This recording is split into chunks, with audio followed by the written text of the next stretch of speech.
नमस्ते दोस्तों, आप लोग का स्वागत करती हूँ अपने यूट्यूब चैनल पर। आप लोग के सामने एक विवाह गीत सुनाने जा रही हूँ। अगर अच्छा लगे तो हमारे वीडियो को लाइक सब्सक्राइब शेयर जरूर करिएगा। कमेंट में बताइएगा कि गीत कैसा लगा हमारा।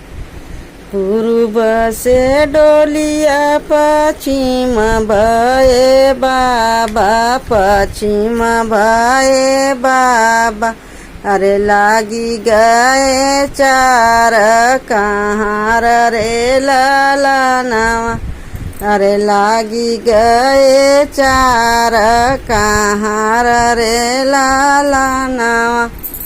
पूर्व से डोलिया पश्चिम भइले बाबा, पश्चिम भइले बाबा, अरे लागी गए चार कहार रे लालनवा, अरे लागी गए चार कहार रे लालनवा।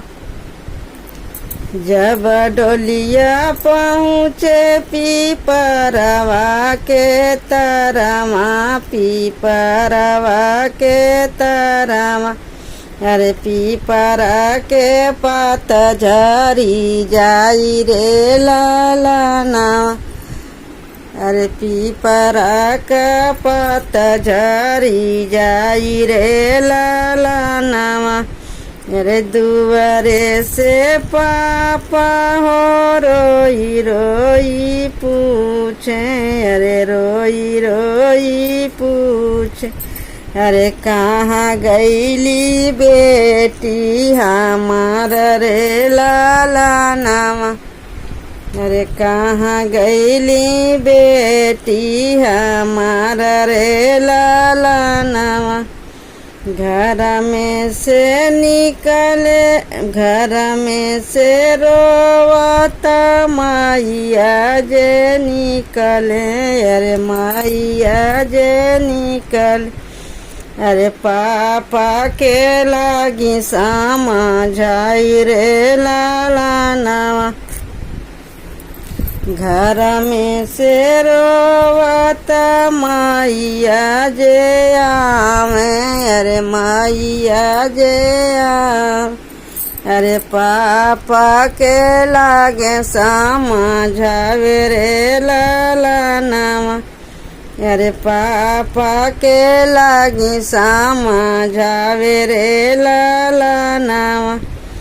तुहरिया बेटी स्वामी गईली ससुरवा, अरे गईली ससुरवा, अरे चली गईली लक्ष्मी हमार रे लालनवा, अरे चली गईली लक्ष्मी हमार रे लालनवा।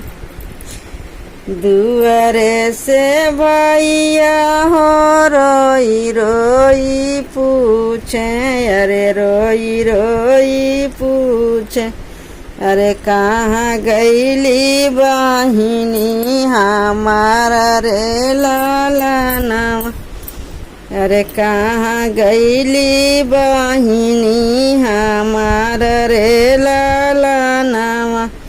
घर में से घरवा में भाभी हो हंसी बोले, अरे हंसी घरवा, घर में से भाभी हो हंसी हंसी बोले, अरे हंसी हंसी बोल, अरे भैया के लागी समझाई रे लालनवा, अरे भैया के लागे समझावे रे लालनवा। तोहरी बहिनी प्रभु गईली ससुरवा, अरे गईली ससुरवा, अरे चली गईली बयरन हमार रे लालनवा, अरे चली गईली बयरन हमार रे लालनवा।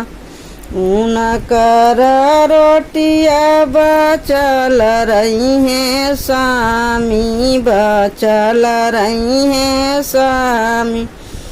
अरे खाई हैं जे कुकुरा बिलार रे लालाना, अरे खाई हैं जे कुकुरा बिलार रे लालानावा।